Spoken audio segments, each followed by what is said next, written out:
Hello, everybody. Happy New Year to everybody. Let's see what 2023 ends up being like. I'm David Jones. Welcome to the first live stream of this year. If you haven't attended these before, just to explain how it works, I'll spend a bit of time looking at the markets. We'll have a quick look at the major news announcements for next week. Then we'll jump into the markets, take a look at the major stuff, see what's going on.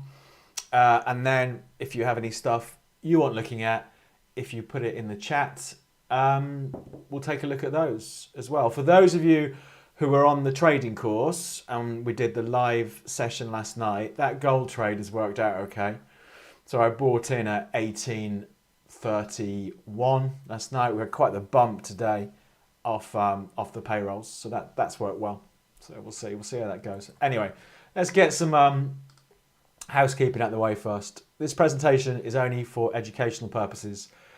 This presentation does not contain and should not be construed as containing investment advice or an investment recommendation or an offer of or solicitation for a transaction in any financial instrument.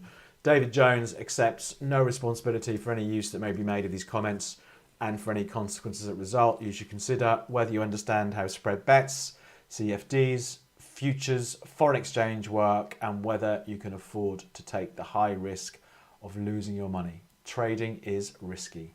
Yes, it is. I was looking actually, because if you trade with a UK broker, they've got to say what percentage of clients lose money. And I was looking yesterday actually, and I don't know, I can't remember, it's been a while since I looked at it, but it does feel like everyone's bumped up the percentage of people who lose money. One company I looked at yesterday, I think there were 84% of clients lost money. Another one is long established one, 77% of clients lost money. So I think it has been, it's been a tough few months for a lot of retail traders. But anyway, let's get into it.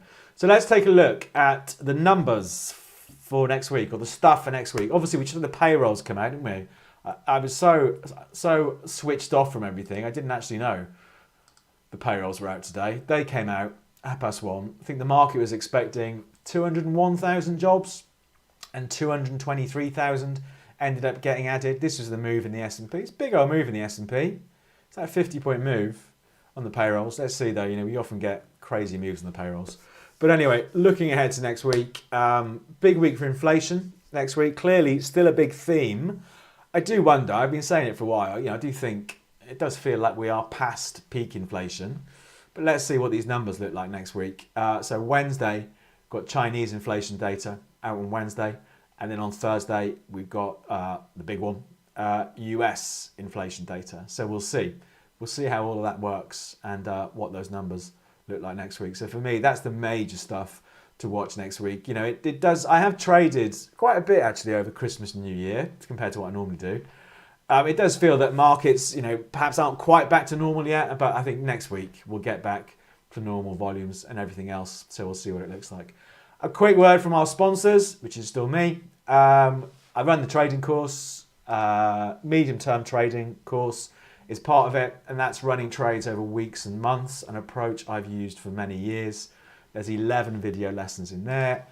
I launched a shorter-term trading course as part of the overall thing, so you get access to both. That's trading over hours and days. There are 7 video lessons in there, and as part of the course, there are 4 live webinars held every month. Once a month. We did the latest one last night for those people on the course. The numbers, I think it's important to be open about the reality of trading. So I've been trading a £4,000 account. If you haven't seen this before, I started trading a £4,000 account at the end of October with the principles outlined on the course. Absolutely storming December. I have to say, of course, past performance does not guarantee future performance. But December, trades in December, £874 of booked profit. 73% of trades were winners. That is, I'm going to say that's unrealistic. Right? And it was a good month, really good month in December. Very flattering number that. But if you go into trading expecting to be right more than 7 times out of 10, I think you're up for some disappointment. But, it was a really good month in December, more than 20% return on the account. The 90-day numbers look like that. So I started trading it properly back here using the approaches I talk about on the course. So it's booked just under £1,800 worth of profit in the last 90 days. More realistic number there. I think that's still a little bit on the high side, but 2/3 of trades have been profitable. The current open position I've got, I opened the trade yesterday. I bought gold yesterday about 5 o'clock last night. That's up about 120 quid. So in all of these trades, the risk is £100 per trade. Okay, so it's had a really, really good performance. If you'd like, for whatever reason, to see the trades I've done, I'll flash it up here. But if you want a copy of this spreadsheet, so you can see how the profits broke down, I'm happy to send you a copy. I'll put my contact details actually at the end of this slide. The next slide's got my contact details. But if you go to the website, you can send me an email from there and I'll send it over. So that's what the short-term P&L looks like on this account that I've been trading since the end of October. So an absolutely stonking performance. So to find out more about the course, go to the website, jonesthemarkets.com. If you have any questions, there is an FAQ page that I put up there.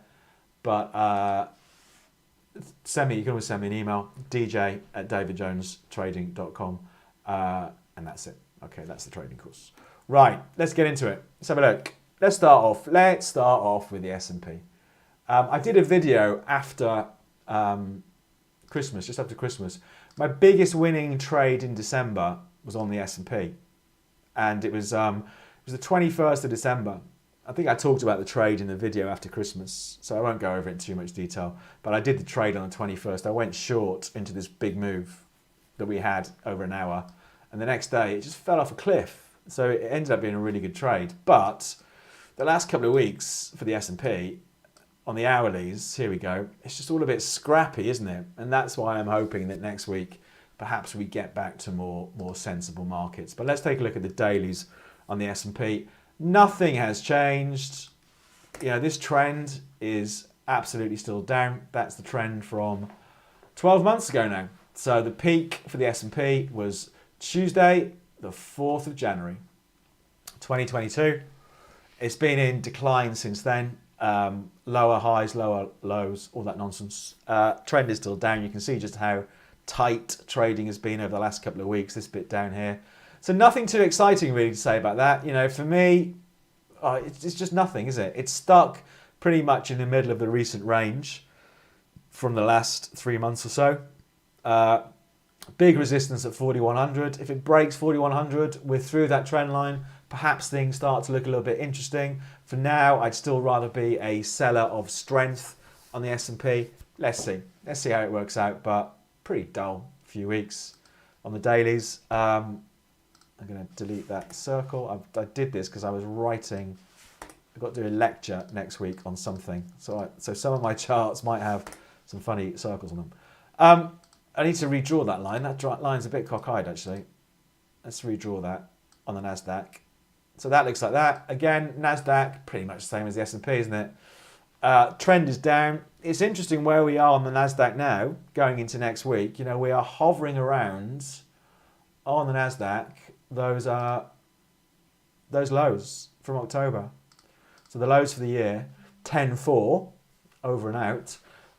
Let's see what happens. If it breaks 10.4, we could see another lurch lower for the NASDAQ. So an interesting week, I think, for the NASDAQ next week. Much more interesting than the S&P. So I suppose if you were feeling brave and you wanted to buck the trend that's been in place for most of December, you might want to think about being a buyer on the NASDAQ, maybe with stops the other side of 10.4. So I think that's an interesting market to watch next week. But that big trend, absolutely still down on the NASDAQ. Let's see if we get at least a bit of a squeeze higher beginning of next week. See what happens. DAX, this is interesting. I know, I say this every time I look at the DAX. It is an interesting market though, because it is doing different stuff to US markets. I knew I should have bought that. I was thinking about buying that yesterday. Anyway, the trend clearly on the DAX had been down, but the DAX, the German index, broke its downtrend in late October and broke some big levels on the way up. So for me, the DAX is a buy the dips market rather than a sell the rallies market. I don't know, we've probably had a bit of volatility over the payrolls. Yeah, a little bit, nothing too crazy. Yeah, I think I was looking at when we were looking at it in December. I was saying, what I'd really want to see is a decent sell-off from here. Let's see where the buyers come back in, and we've sort of had that, and the market has bounced back. So for me, absolutely a buy on the dip for the DAX. If we've got a bit more pressure, back down towards 14,000 next week. So we'll see what happens next week if we get another buying opportunity. But for me, the DAX looks, compared to the S&P and the NASDAQ, looks much more bullish. Someone just put a question in. Are the live webinars on your course held 4 times a month or 4 times a year? Neither. Once a month. They're held once a month, and if you sign up, you get access to 4 of them. So you get 4 months access. And if you can't attend live, you can attend a recording. So that's how they work currently. So the DAX, I think, is an interesting market. I've seen someone else has said, can we have a look at the US 30? Yeah, the Dow. We never look at that, do we? So let's have a look at the Dow. I'm guessing, oh, that's interesting. It's an interesting spot. And the Russell, let's take a look at the Russell as well. It's another one I forget to look at. So if we have a look at this one, has the Dow broken out of its downtrend? The Dow, very different makeup, obviously, to the S&P and the NASDAQ. Well, not very different, but different enough. 30 big stocks rather than a mix across sectors. That's an interesting one, isn't it? Because we've broken out this downtrend in the Dow. We have had a little look through 34.5 or thereabouts, 34.4, and it's failed. So I'm a bit in two minds on that one. You could take the view, you could absolutely construct a bullish argument for the Dow and take the view, well, it's broken out of its downtrend, so I'm going to be a buyer of the dips. If I was a buyer of the Dow now, brown cow, I'd be a buyer now and I'd put a stop the other side of 32.4. So that would be one trading idea for the Dow. The other one is to take the view, which I would probably still be leaning towards at the moment, that all of this, considering what's going on with the S&P and the NASDAQ, all of this is a bit of a false break. So if the market rallies up, I'd be looking for it to fail and go short. But that is an interesting market, the Dow at the moment, because it has broken out. Let's keep coming back to it and see what it looks like. Let me add in the Russell index thing, because that was doing very different things. Is this the one, isn't it? Russell 2000 cash CFD. Yeah, because I think I was saying last year I'd be a buyer of that. Let's see what that looks like. So for me, yeah, so we would, because it broke out of the downtrend, it broke some big levels, came back, retested, nice trade there, middle of October, retests the old low. So I would probably still be leaning towards being a buyer. So we do have a bit of a split, really, what's going on with the US indices. So the Russell looks interesting. If I thought that perhaps 2023 ends up being, a bit of a recovery for the Russell, I'd be a buyer now with a stop the other side of 1600, maybe. So that is an interesting one, the Russell and the Dow. Let's see what happens. FTSE 100, we'll look at that. As I always say, I never look at the FTSE myself. I just think it's a boring market, and it just does its own thing. But it's not. Look at it. The FTSE today has hit its best levels since, where have you got to go back to?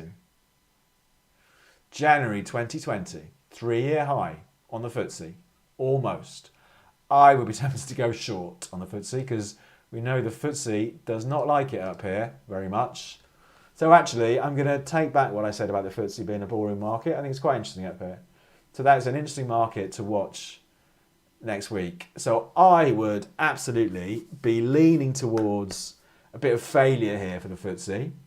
It looking a bit vulnerable. But let's see what happens. It's certainly strong at the moment, today. Let's see. Can it finally crack the sort of 7,700 to 7,900 area that has been, and that is the all-time high for the FTSE, I think, back in 2018. Can it finally, are we going to see the FTSE start with an 8 this year? It's only got to go up about 320 points from where it is now, about 5%, another 5%, and we can see it. Let's see.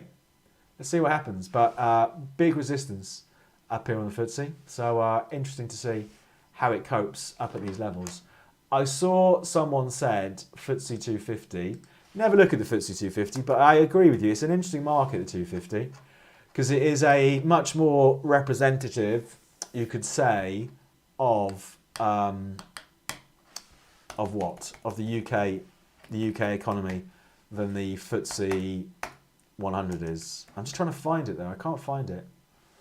I'm trying to find a CFD on the 250. Okay. Let's see if we can just bring up the index. Has someone got... There's a tracker.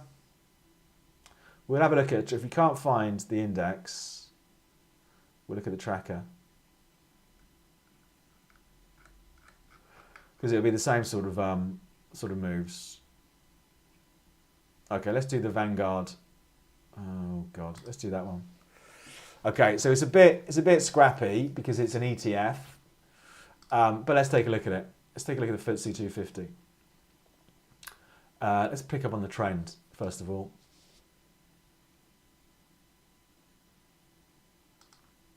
So I would say a bit like the Dow, it is a bit like the Dow, that actually have we broken out of the downtrend in the FTSE 250? There's definitely an argument. I would still be a bit cautious. I wonder at 1880, 1880 was a bit of a problem on the way down. Is it going to be a problem again now? So I think that makes for an interesting one next week.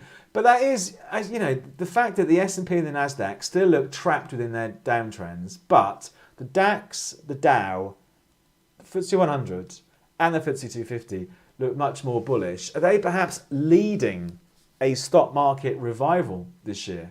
And it's the S&P and the Nasdaq that are going to play catch up. We'll have to wait and see.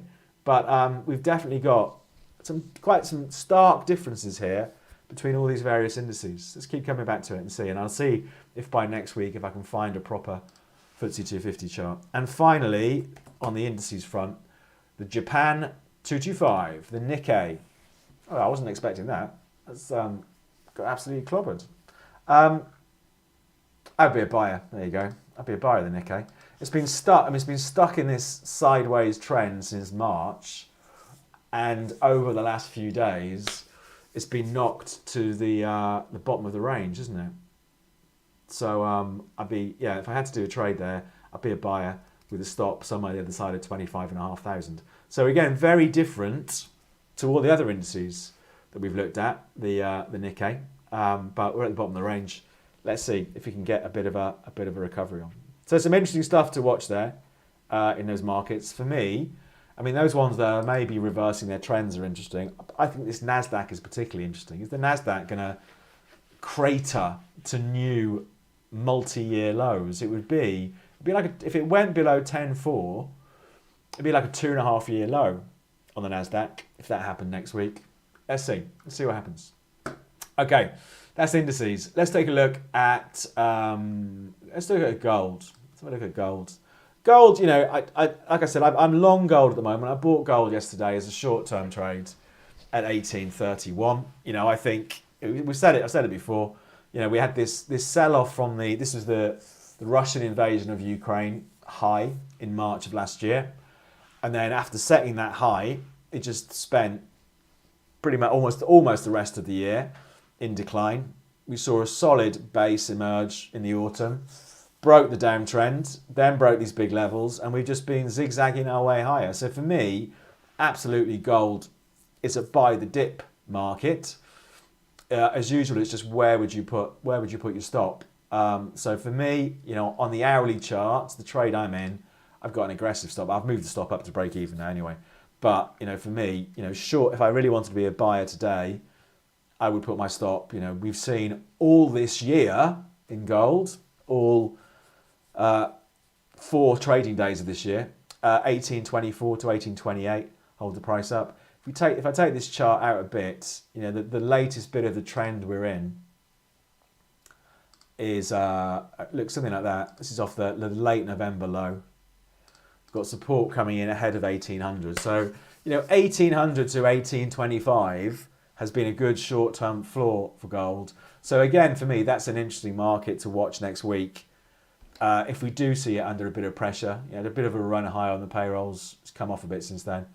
But I'd be a buyer of a dip on gold next week. If it comes to targets and stuff, what could you be looking at? For me, it's not a million miles away, but the next and it could be a big hurdle, this, because it was before it fell off a cliff again, about 1880 on gold, and that's the highs from June, from the middle of June. So let's see. So maybe these gold bulls will start getting a bit nervous up here, because we have had a $200 run since the November low.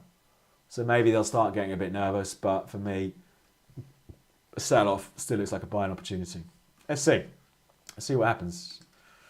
Silver, same sort of thing on silver. I think I did trade silver over Christmas. So for me, silver, I suppose, is a bit like gold, isn't it? I mean, silver, as I say, it's often a market I don't really like that much. I would probably be a buyer today on silver, though. You know, it was only a couple of days ago we saw silver hit its best levels since April. So we had an 8-month high on silver. It's all got a bit chop over the last few weeks. But for me, an aggressive trade would be to be a buyer, and I want my stop probably the other side of $22.50.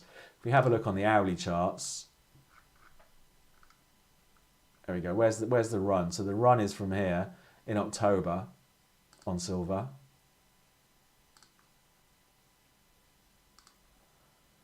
Looks perhaps something like that. We've got lots of support. There's the low, 22.52 from the middle of December. I would be tempted to be a buyer there and see, do we get another run up towards 24.60? It's never my favourite market because it can be a bit scrappy, silver, but that trend, that recovery, like gold, is still very much intact. Oil, let's have a look at oil.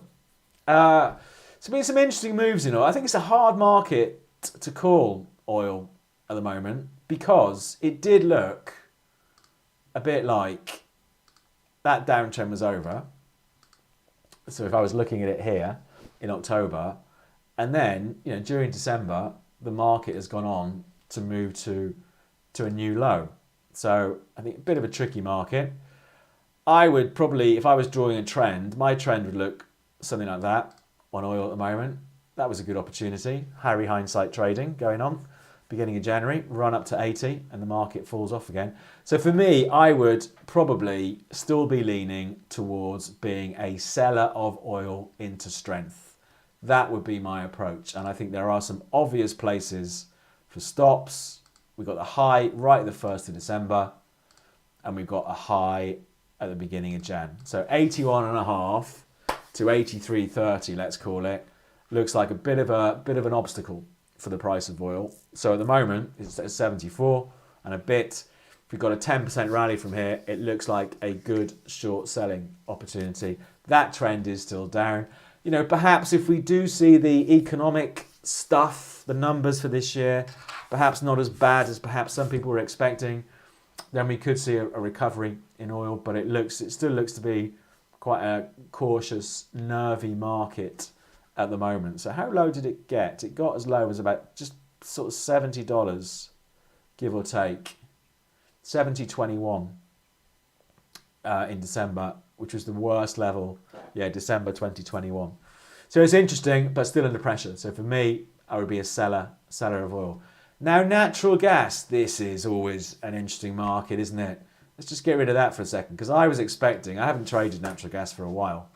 I was expecting, the last time we looked at this, I was speculating with it getting knocked back again and $5 being such good support. Do we see 5 hold and the buyers come back in again? Well, no is the quick answer. So we've seen natural gas, never a dull moment, absolutely sail through that $5. Trade down, it's currently trading. It has today hit its lowest levels. Did it go below those lows? Perhaps it did. Perhaps it hit its lowest levels since July 2021, but definitely since December 2021. And going back again to one of my, not rants, but this is a good thing for inflation. We've seen the price of natural gas drop by more than 70% since August, and the cost of living crisis and all that. So hopefully that means less pressure on energy costs. But you don't see this stuff reported on the news so much. You get the bad news when stuff is really expensive. But this should be really welcome and should take at least some of the heat off inflation. But you don't see it being talked about much. Anyway, interesting market to watch next week. I wasn't expecting it to go sailing through $5, but that's what stop losses are for. Let's see what happens down here. I suppose if you were going to be pretty adventurous, you could take the view, well, 350 has been rock solid support going all the way back to July 2021. So it's an 18-month low. So if you had your brave pants on and you want to try and catch a falling knife, this is the level, isn't it? Personally, I'd rather wait and see what happens next week with natural gas. Do we see some support coming in down here around 3.5? I mean, natural gas can turn around really quickly, but I think even if you're not going to trade it, quite an interesting spectators market, I think, for next week down here at 3.5. Bang. Let's see what happens, but never a dull moment in the old natural gas market. Let's take a look at some of the currencies. The old favourite, dollar index. Dollar index had something of a bounce back over the last couple of days. That trend, though, I've often said this has been a favourite market of mine for the last few years. That trend absolutely came to an end during November. And I think the big question now is, I don't think the dollar index is going to be troubling 115 anytime soon, but is it going to fall off a cliff from here, or are we going to see at least part of this sell-off regained? I don't know. So for me, the way to trade it, the thing to watch on the dollar index is actually the thing I've mentioned before, is the old squiggle trade, trademark. And where's my thing gone? Can I draw it with that? Is to see, okay, we've had a bit of a move higher in the dollar index. If we get a bit of a squiggle lower and the buyers come back out again, that for me could be the interesting trades. If we get, how far does the sell-off go? Where do the buyers come in? I'm going to buy it. Stop under 103. So I think for me that's a bit of a patience trade at the moment in the old dollar index, but it's been a great trend over the years, through most of last year, I should say. But that ended. So let's see what happens this year. Oh, hang on. If I go right back to the May 2021 lows, could you make an argument that trend was still going? Yes, you could. So there you go. You could make the argument that does strengthen being a buyer of a dip down here. Interesting market. So again, for me, not a trade today, but one to watch next week to see, okay, if we get a bit of a sell-off, do we see buyers quite happy to step in before these lows, these lows that we've seen over the last month or so? And do we start to build the base down here for the dollar index after what has been pretty sizable sell-off, a 10% sell-off from the September highs in the dollar index? Let's see what happens. Let's see. What else are we going to look at? Euro dollar. Have a look at that. Absolutely, I'd be a buyer of a dip on euro dollar. I think it's quite interesting, this move. Clearly, with the dollar strength over the last few days, it's put the euro under pressure. The euro, for most of last year was in this downtrend that I've got starting in Feb last year. We started breaking out the downtrend in November. I didn't really believe it until we had this sort of move here. Middle of November, breaks through a big level. We had this run higher, and now for me, this is one of the setups that I look for. Right, we've had a bit of an extended run. We're going to see this move against the trend. Where's the move against the trend going to stop? And that for me is the buying opportunity. So I think that's another interesting market to watch next week. How deep does the euro dollar sell-off go? Let's see what happens. But I'd be a buyer of the dip in the euro against the dollar at some point. Pound against the dollar, a bit different. The pound, not massively different. Let's just clear this up a little bit. But again, we'd had this run, a bit more of a vicious sell-off for the pound compared to the euro. We'd had this run since September from 103 up to 124. Big move, 20% move. Where does it stop? So again, that's it. That is the trade. So I would be a buyer of a dip when this thing stops selling off. At the moment, it's not stopped selling off just yet. But another one to watch next week. Did I see someone mentioned sterling yen was one that someone mentioned? Let's have a quick, while we're on the FX, Take a look at that. I mean, sterling yen, it's been a good market. I've done some good trades in sterling yen. Hang on a second, let me show you. I think I've done some good trades. I think I've traded it for a while. Sterling yen, sterling yen. So I had a loser there, winner there. November was okay. Oh, a loser there. Oh, actually, my memory clearly has not served me well on sterling yen. It's been a bit of a break-even market for me. But from a daily point of view, it just looks a bit scrappy, doesn't it? I mean, what would you do? I've got absolutely no idea. I suppose you could buy it. If you bought it now, where would your stop go? I would want my stop the other side of 155. You know, and it's just a bit of a scrappy old market, isn't it? If we look on the hourlies, I don't know what it looks like for shorter term opportunities. I mean, if I had to buy it now and have a tight stop, I'd put my stop underneath yesterday's low. But it's one of those markets, I would look at it and think there's not a trade there for me in that market. It's just all a bit scrappy. So it's not one for me. And I saw someone mention dollar Swiss. Let's have a look at that one. Dollar against the chuff. So that has broken to... how low did it get? So it broke to its lowest levels in about 9 months. I would be a seller of a rally in dollar Swiss. I think we broke below that low, and it has spent quite a bit of time below it. So to me, it doesn't look like a false breakout. I'd be a seller of strength, so a seller of the dollar against the Swiss franc. Where would my stop loss go? I suppose if I had to trade it today, which I wouldn't, I'd put a stop above 94.10. I'd rather wait and see what happens. Again, for me, that's a bit of a tricky one. But I'd rather be a seller of a bounce back rather than trying to buy the dip in dollar Swiss at the moment. Let's see. Right, let's have a look at a couple more. Then we'll jump into the stuff you want looking at. But let's have a look at, of course, first of all, the crazy world of cryptocurrencies. Oh, what's happening? What's old Bitcoin doing?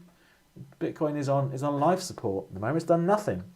There's nothing. It's just boring, isn't it? There's a really good podcast. I put a video out in between Christmas and New Year, and I mentioned this podcast. If you haven't listened to it, it's well worth a listen. It's by Hugh Hendry, who some of you may know, famous hedge fund manager, and it's the Acid Capitalist. If you go back on the channel and look at the video I put up after Christmas, there's a link to this podcast, and he interviews Three Arrows, their hedge fund, the one of the founders of the Three Arrows hedge fund that blew up because of crypto. Really, absolutely fascinating story. Lost somewhere like, is it 700 million, something like that, 700 to a billion, something like that on crypto, on the collapse basically. And also they were trading with FTX, the other company that's been in the news a lot recently, but well worth a listen. Anyway, Bitcoin, nothing to say. Boring market. Like I said last time around, maybe that's the time to buy. When all the idiots aren't buying it because it's not moving enough, maybe that's the time we should buy. But for me, I'd rather be a bit more patient on Bitcoin. There's just not a lot going on at the moment. And I'm guessing is it going to be similar with Ethereum? Yeah, it's all gone a bit just dead, isn't it? So yeah, not too much to say on those. So what to watch next week? There's a lot to watch next week, as usual. So for me, Euro US dollar, interesting market. How far does this sell-off go in Euro US dollar? You know, I think we are in recovery mode. I think perhaps this year, one of the themes for 2023 is a comeback for the euro. Let's see how that one pans out. Nasdaq is interesting because it's sort of bubbling around the lows for the year. So interesting to see if it holds. I would be a buyer, even though the trend is down. I would have to disregard that, and I'd go with these levels holding over the last few months. So I think that's an interesting market down here. The Dow and the FTSE we looked at, they're interesting for different reasons because they're doing different things. So quite a lot going on there. And natural gas, of course. Natural gas, a market that seems solely to exist to take as much money from people as possible. But let's see what happens with this 3.5 on natural gas down here. Interesting one to watch. So a quick reminder, to find out more about my training course, go to the website, jonesthemarkets.com. I'm going to put some more stuff on that website this year. Any questions, drop me an email, dj@davidjonestrading.com. There is an FAQ on there. I did say I was going to put the price up in January. Because I'm really poor at admin, I haven't got around to putting the price up yet, but I'm going to put the price up on Monday. So if you want to buy it this weekend. So that's that. Let's take a look at the stuff you want looking at. Let's have a look. So what have we got? Swiss yen. Let's have a look at Swiss yen. Oh, that's good. Let's take the dollar out of the equation. That's a good idea. Let's have a look at something where we don't have the dollar in there. Swiss yen. What would you do on Swiss yen? I would be a seller. I could even be tempted to be a seller today. Actually, okay, this is why it's important to look at the big picture, isn't it? So if we looked at the bigger picture, going back to 2020, you could absolutely, that trend is still up. All right, so that big 2020 trend is still up. If I was going to be even more picky about it, I could say that trend is still up. So we've got a bit of a mixed picture of trends, but bearing in mind that for the last few months it's been drifting lower, I would be tempted to be a seller. So if I had to trade it now, I'd be a seller. It's quite an interesting setup there. I suppose you could say that is a head and shoulders, isn't it? I can never spot these patterns, and I'm not a big fan of them. But we do have something of a shoulder, head, shoulder going on for fans of patterns. So for me, if I was trading it today, I'd go short. I'd put my stop at 144. But again, it's quite a difficult one, I think, with some of those conflicting trends were going on. But absolutely, it's been a weak market over the last 3 months, Swiss yen. But an interesting one to see how all of this resolves itself. But I would be tempted to be a seller. I suppose if you're going to be more conservative, you put your stop above 145. But an interesting one, that on the hourly charts, it's an interesting one. We looked at natural gas. We had a look at natural gas. We looked at the Dow. We looked at sterling yen. Dollar Canada. Let's have a look at that. US dollar, Canadian dollar. See what that looks like. Some moves, isn't it? Let's have a look. They're a bit tricky at the moment, aren't they? It's because again, if we go back to May 2021, then that trend is still up. And then if you look at the last 3 months or so, it's all a bit scrappy, isn't it? So again, for me, I would look at a market like that, and there is absolutely nothing for me in that market. Yeah, there's nothing to do. So no, there's nothing that jumps out. And I do think the best trades absolutely jump out at you. I suppose looking on the hourlies, if I absolutely had to trade it now, we've been stuck in this range for a week or so, I'd be a buyer. I'd assume that the move on the payrolls, which I'm guessing that is a payrolls move, has been overdone, and that the dollar is going to claw back some ground against the Canadian dollar. But for me, there isn't an obvious trade there on dollar, Canadian dollar. It's all a little bit all over the place for me at the moment, that one. More defensive indices leading a stock market recovery could be. It's a fair point because that FTSE, like I said, that FTSE 100 is at a 2-year high, was it, or whatever it was? Up there, yeah. So it could be the defensive stocks. But then you think if people are going to think of a stock market recovery, I don't know, would they pile into the more speculative stuff? I don't know. I shouldn't even have that conversation because I don't even know what I'm talking about, do I? Let's look at this NASDAQ. This NASDAQ's a little bit all over the place. What else have we got? We looked at dollar Canada. SM Energy, Technic and Electronic. What stock market's that? Is that the right one? I'm guessing it's the right one. Hang on, there's another. Oh my god, that doesn't look right, does it? It looks like the Matrix. Is it listed somewhere else? Have I looked at the wrong? Oh, here we go. New York Stock Exchange. Okay. I would say, so for me, it's an aggressive trade. It's clearly been clobbered over the last week for whatever reason.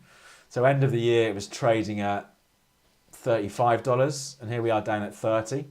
So for me, an aggressive trade, I'd be a buyer. And I'd be a buyer taking the view, we're having a look at the July lows. So again, we're catching a falling knife down here, doing this trade. But a stop, maybe the other side of 29. I'd wait personally. I'd wait till Monday because yesterday it did hit a new low for that down move. We're seeing it at least stabilising a bit today. I'd rather wait till Monday for me. But it's an interesting one. If you fancy a bit of a high risk, high reward trade, I suppose it is quite an interesting one down here. If you think the market has overdone the sell-off, particularly over the last week or so on SM Energy. And Ford Motor Company. So we'll have a look at poor old Tesla as well while we're looking at that. After we've looked at Ford. What are Ford doing? Yeah, I haven't looked at these for a while because I had in my head they were doing quite well, and they were. So from the pandemic lows, down around $4, $26 a year ago, and $12 today. Of course, with cars, there's the whole supply chain issues, isn't there? That if you're trying to buy a new car lately, or in the last year, they can't get the bits for it, can they? An interesting trade there. I would be a buyer. I'd rather have been a buyer about a week ago. But, Ford has been bumping around since the summer. $10.50 has been something of a floor for Ford, hasn't it? And, we came down to it there in October, and we've come down to it again end of the year. So it's quite an interesting trade, 10.5. So a stop, perhaps the other side of 10. I think if it breaks 10, the risk is it's going to have a deeper sell-off. But it looks to be, even though it's been a bit sideways, it's still sideways in a big range. This is like a 60% range, isn't it? 10 up to 16. So it's quite interesting on weakness down towards $11 or something. Let's have a look at Tesla. See how they're doing. Poor old Mr. Musk. They gapped lower again today. They've gapped, but they started to fill the gap. But anyway, let's have a quick look at the high to low on Tesla. So the high was in November 21, 400 and a bit dollars. And here we are, just above $100. So they've lost, 75% of value. They're still a little weak though. If you look at it, because it's showing a green candle for today, because clearly it's recovered from where it opened. But if you look on the hourlies, there you go, you see the gap. So it closed yesterday at $110, opened at $103. So something clearly spooked the market overnight for Tesla, didn't it? So for me, still a sell into strength, Tesla. The trend is most definitely down, isn't it? Poor old Tesla. Right. So we looked at that. What else we got to look at? Hang on a sec. Rolls-Royce on the move up. This is Rolls-Royce engines. This is not Rolls-Royce cars. Rolls-Royce cars is owned by BMW. And Rolls-Royce, the stock, is the ones who build the engines. Oh, they are, aren't they? They are. I'm always a bit scathing, aren't I, whenever we look at Rolls-Royce, because it is such a bombed out stock over the years. There you go. So we go back to whenever that is, 2014, £4.40 a share, and 40p a share a couple of years ago. But yeah, absolutely on the move. I mean, are they still a FTSE 100 company? Maybe they're too small now.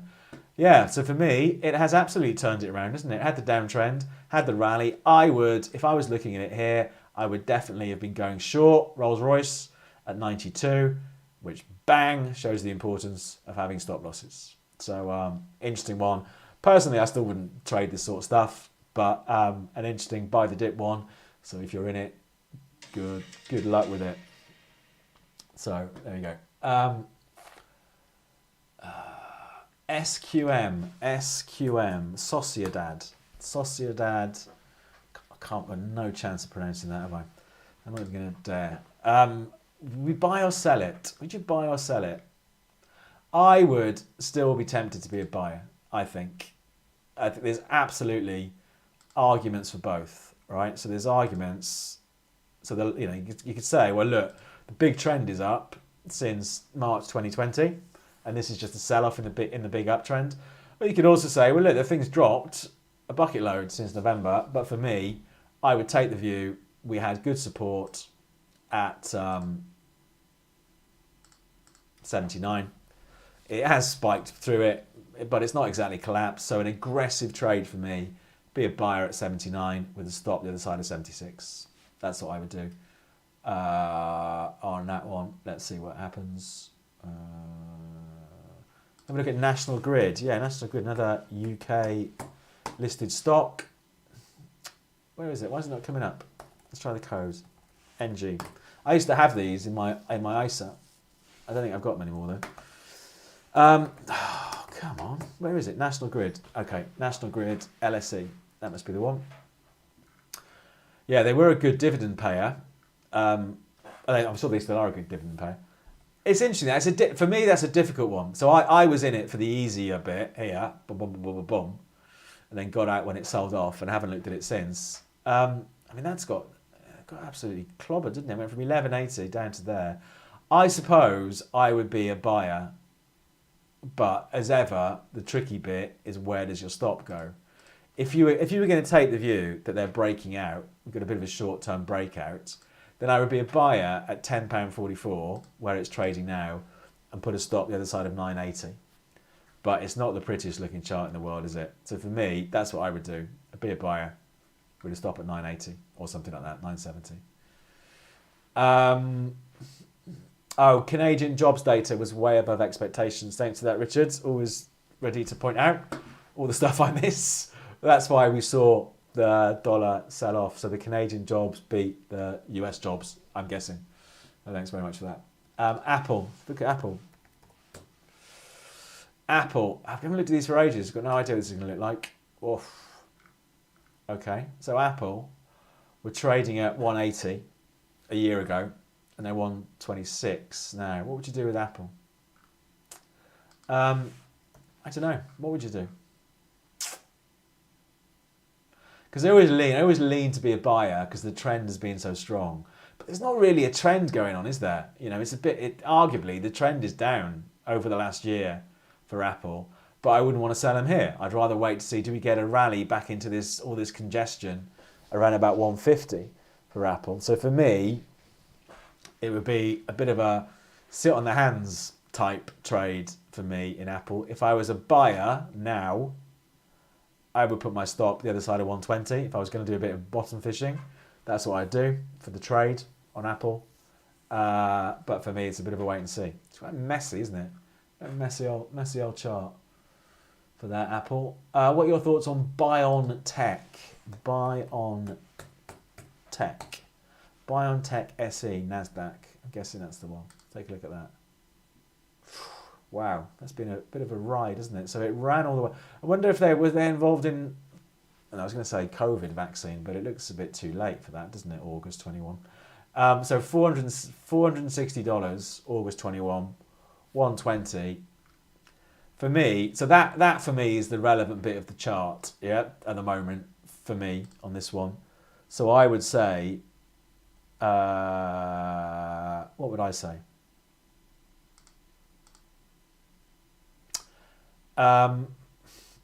It's just in the middle of the range. I've just seen something flash up. I've been stopped out of a trade.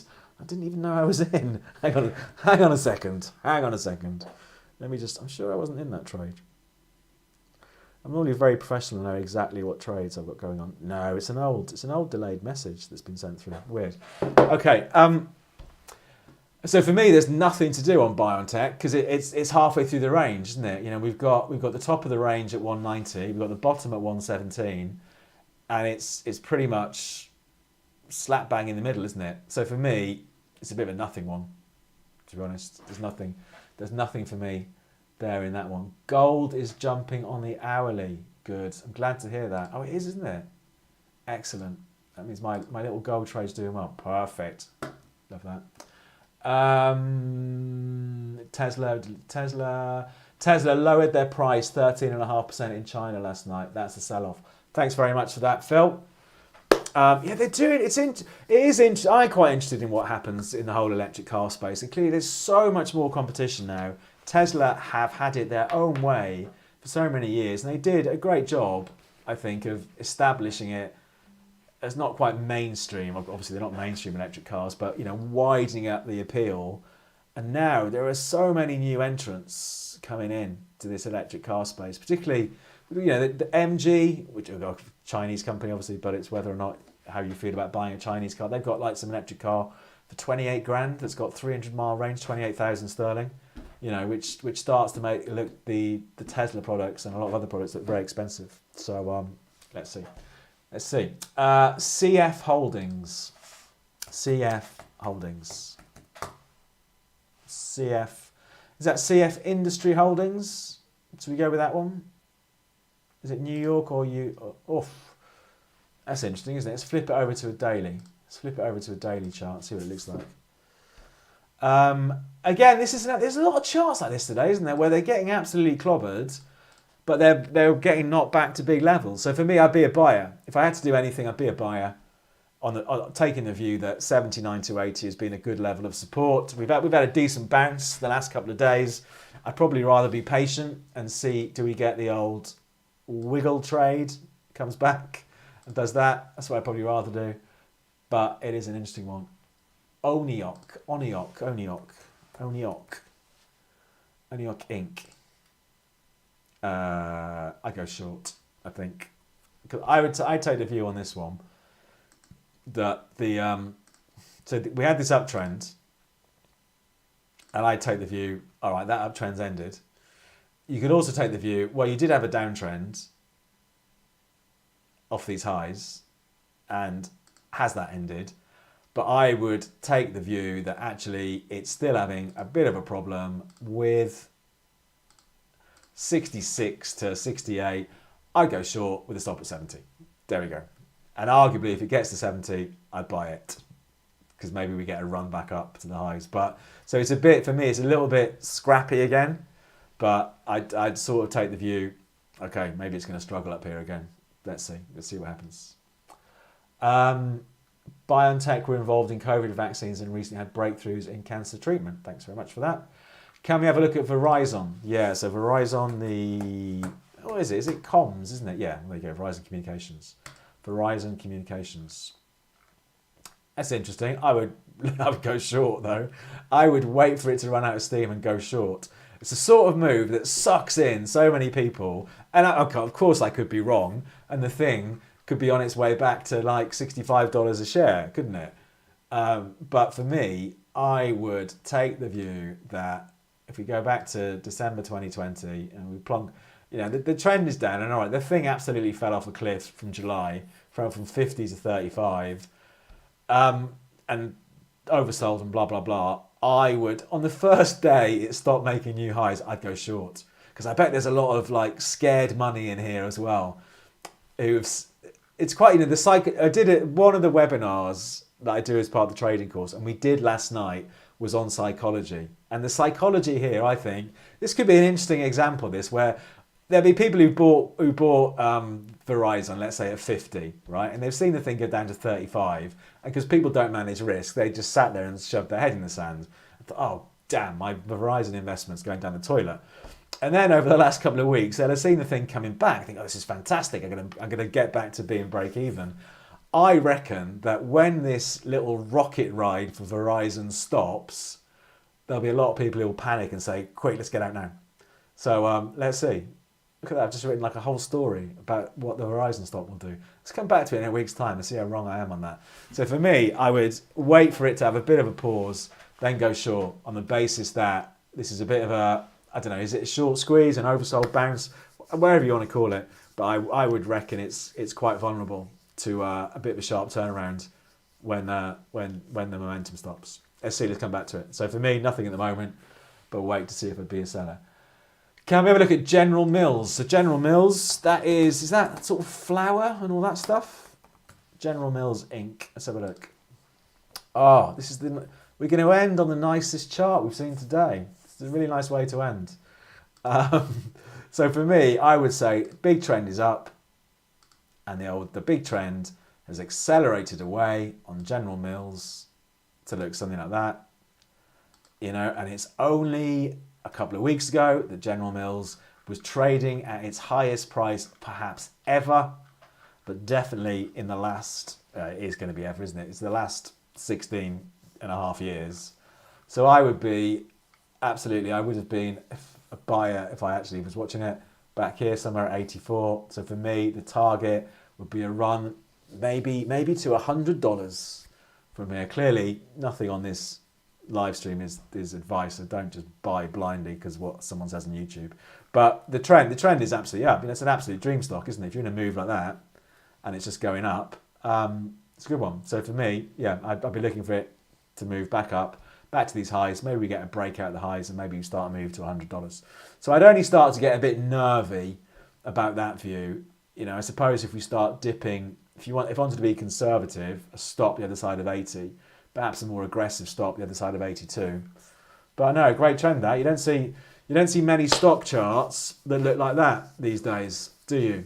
With old General Mills. So I'm done there. So we're all finished. I started doing these live streams in the middle of the week in December, and I was thinking about maybe shifting them to a Tuesday night rather than a Wednesday lunchtime. I don't know what I'm going to do next week. I'll do one in the middle of the week next week. I'm not sure if it will be Tuesday night or Wednesday lunchtime as normal. Maybe I'll try a Tuesday night one. But as long as you're subscribed to the channel with the notification switched on, you'll get an update for the next live stream. Friday's live stream will happen as usual. So I'll always do the Friday live streams. I'm just trying to figure out where the midweek ones are best done. So we'll do it. We'll do something. I'll do something next week. To find out more about the trading course, go to jonesandmarkets.com. Beat the January price rise. Any questions, drop me an email. dj@davidjonestrading.com. Always a strange time of year this, but I think next week we'll all get back into markets being a bit more normal and a bit more sensible after some sort of choppy moves over the Christmas period. But we'll wrap things up there. Thanks for coming along. Enjoy your weekend. And if I don't see you some point midweek or next Friday, if you're around, good luck with your trading.